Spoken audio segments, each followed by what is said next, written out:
আপনার নাম? মোসাম্মদ জান্নাতি খাতুন। আপনার গ্রাম? ডুমুরখালী।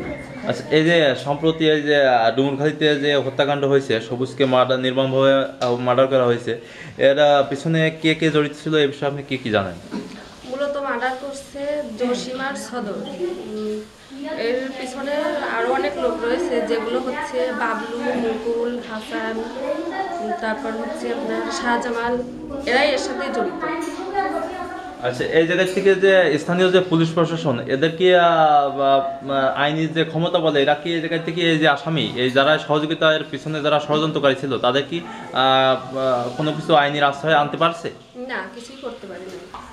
তারা কি আছে মুকুল, এই যে নাম শোনা আছে, কিন্তু মুকুলকে তারা আইনের ভিতরে তাদের সাথে শেষ হয় এখনো মানে মানে বাজারঘাটে সবসময় ওপেনিং ভাবে চলাচল করছে, তাকে এভাবে কোনো কিছু আইনি প্রক্রিয়ায় আনতে পারেনি। না না। আচ্ছা, এই যে মূলত এই সবুজকে যে হত্যা করা হয়েছে, এর মূলত কারণ কি ছিল আপনি মনে করেন? এটার কারণ ছিল, আমরা শুনছি হচ্ছে বাবলু, মুকুল এরা নাকি হচ্ছে একটা লোকের টাকা কিছু ছিনতাই করছিল, আর সবুজ এটাই বাধা দিছিল, বলছিল যে ও লোকটা অনেক দরিদ্র, তুমি ওর টাকাটা দিয়ে দাও। তখন সেটা তারা না দিতে অস্বীকার গেছে, তার কারণে সবুজকে হত্যা করা হয়েছে। তা আজও এই যে আজ অবাধিত সবুজকে এই যে হত্যা করছে, তাদের যে আসামি, তাদের আসামিদের কেউ কি ধরতে পারছে? না, এই আসামিরা এখনো পলাতক। এখনো পলাতক রয়েছে। আর যারা এর সাথে জড়িত, যে মুকুল, বাবুল, হাসান, এদেরকে পুলিশ গ্রেফতার করেনি কেন?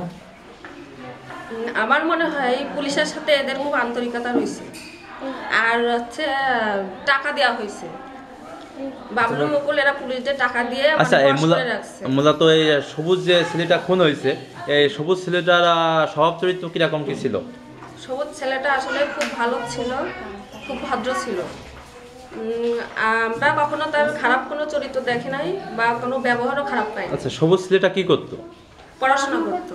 সম্প্রতি আমরা শুনলাম যে যারা আসামি মুকুল, এরা বলতেছে যে সবুজ নাকি প্রতিদিন নেশা টেশা করতো, এটা কি সত্য কিনা? এটা হচ্ছে বাজে কথা। সবুজ আসলে কোনো মাদক দ্রব্য? না, এরকম কোনো কিছুই ছিল না। আচ্ছা, এই যে সবুজ হত্যাকাণ্ডের কি আপনি বিচার দাবি করেন নাকি? হ্যাঁ, অবশ্যই এদেরকে ফাঁসি চাই।